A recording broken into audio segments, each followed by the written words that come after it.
Hello dear students, I'm back after a short break and in this session we will start with a new topic. We'll start with chapter 3 where we'll be studying cyclic groups. But if you look at the recommended textbook, there is an important concept which is slightly towards the end of the chapter, and that is order of an element. I personally feel that this topic needs to be dealt with independently, and we need to devote certain time for this topic in order to understand this concept better. So what I'll do is I'll start the chapter with the definition of order of an element, and then at the end we will show that it does tie up with the definition that the author has given. Okay, and before I start with the definition of order of an element, I'd like to take up an example that should motivate the definition further. So as an example,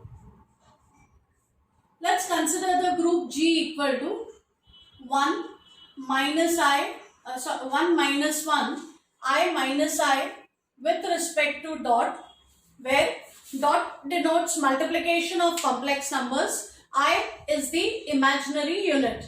In an earlier lecture, we have proved that this is a group. It's a finite group, abelian group of order 4. Now, in this group, note that the identity is 1. Keep that in mind. And let's look at integral powers, positive integral powers of every element.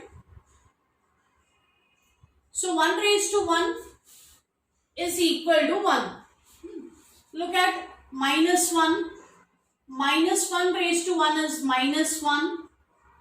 Minus 1 square is equal to plus 1.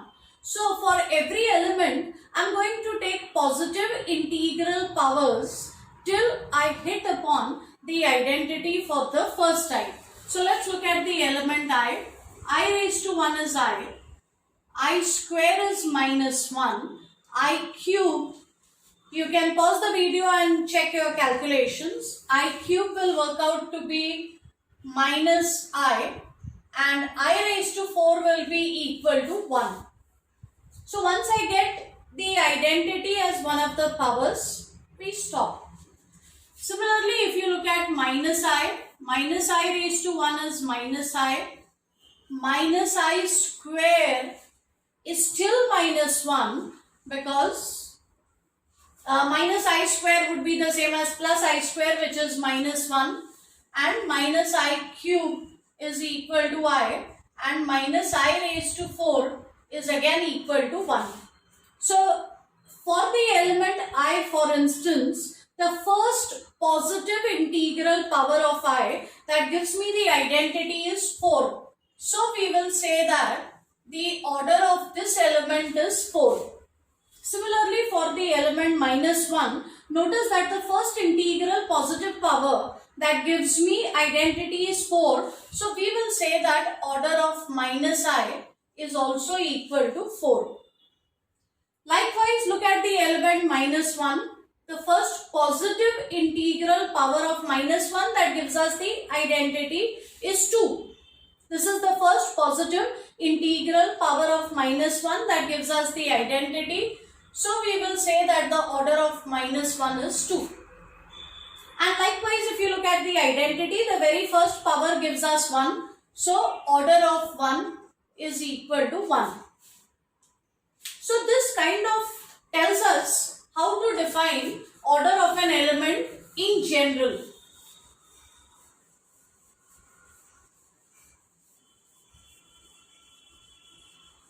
So let me give you the definition. Take any group G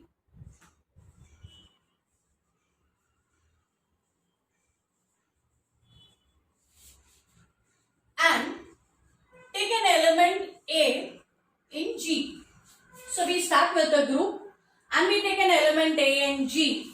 We say that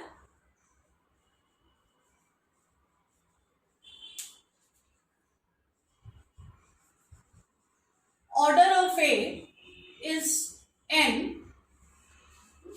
We'll say that the order of A is n, and we write and we write capital O of A equal to n. So this is the notation that we are going to use for order of the element A. Capital O of A will stand for order of the element A. So order of A is said to be n if and only if n is the least positive integer. N is the least positive integer such that A raised to n is equal to identity. So we will say that the order of an element A is n if and only if n happens to be the smallest positive integer which satisfies this equation. Namely, A raised to that integer should give me the identity. So we note three things. When I say order of A is equal to n, we note down 3 points. When I say order of A is equal to n, firstly n has to be a positive integer. So when I say order of A is equal to n, the first thing that we need to understand is that this has to be a positive integer. It has to be positive and it has to be an integer. Secondly, A raised to this integer should give me the identity. A raised to this power should give me identity. And finally, the third and the most important thing is this should be the smallest such positive integer which satisfies the equation. For example, I know that I raised to 8 will also give me 1 in the previous example. So this is another power of I which will give me 1. But this is not the smallest power. The smallest positive power for which I get the identity is 4. So order of I is taken as 4 and not 8.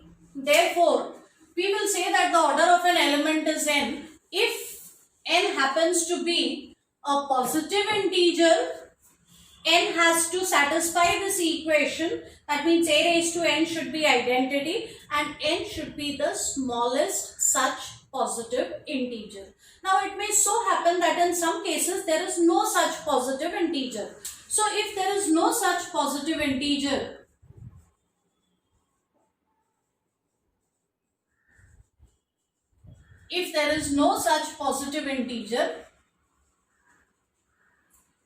we say that order of A is equal to infinity. So we will see examples where we have elements of infinite order. By infinite order, we simply mean that this equation does not have a non-zero solution. When I say A raised to n, remember what I mean? I have mentioned this in an earlier lecture also.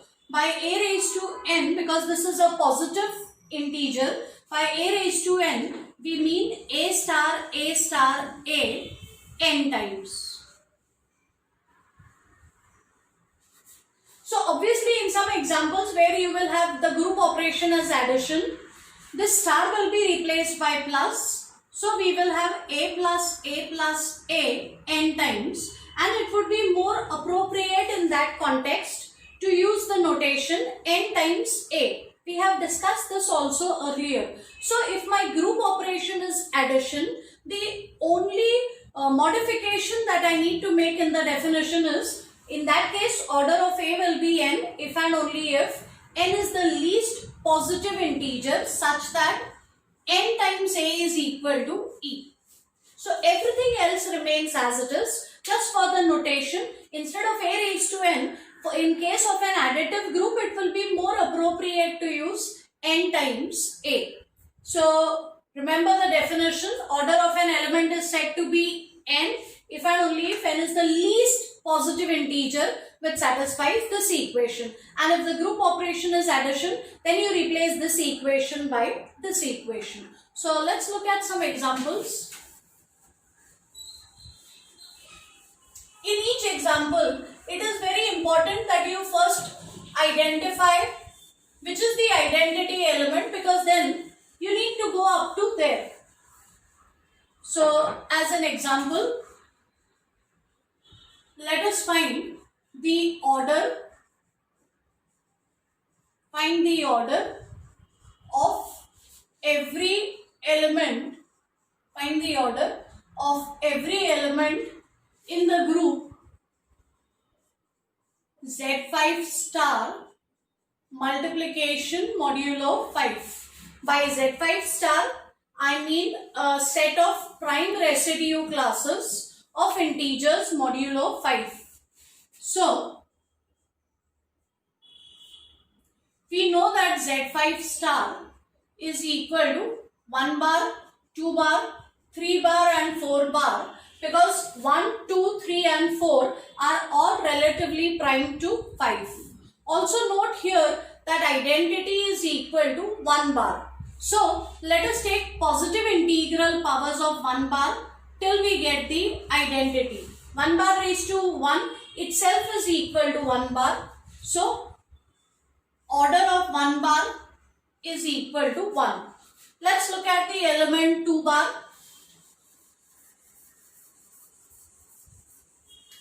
You can pause the video and try it out on your own. Take positive integral powers of 2 bar till you get the identity for the first time. So 2 bar raised to 1 is 2 bar. 2 bar square is 4 bar. 2 bar cube is 8 bar. And 8 minus 5 is 3 bar. Finally, 2 bar raised to 4 is equal to 16.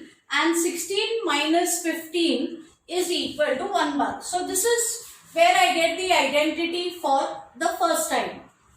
So order of 2 bar is equal to 4. Okay. Likewise, pause your video, find out the order of 3 bar and 4 bar. And then you can get back and check your answer. So let's look at 3 bar. 3 bar raised to 1 is 3 bar. 3 bar square. 3 bar square will be 9. 9 minus 5 is 4. 3 bar cube is 27. 27 minus 25 is 2. 3 bar raised to 4 is 81. 81 minus 80 is equal to 1 bar. So the order of 3 bar is also equal to 4. Finally, let's find out the order of 4 bar. 4 bar raised to 1 is 4 bar. 4 bar square is 16 and 16 minus 15 is 1. So 4 bar square is 1 bar. So here for this power I get the identity and this is the first positive power where it happens. So order of 4 bar will be equal to 2. Well, I think the idea is clear. You take positive integral powers till you hit upon the identity for the first time, because that way you will come up with the least positive integer for which that element gives you the identity, and that integer is going to be your order. So please keep in mind that order always has to be a positive integer. And if it is not, if there is no such integer, then we say that the order is infinity. In our next lecture, we will look at some more examples of order and then we'll look at a few properties. That's all for now. Thank you.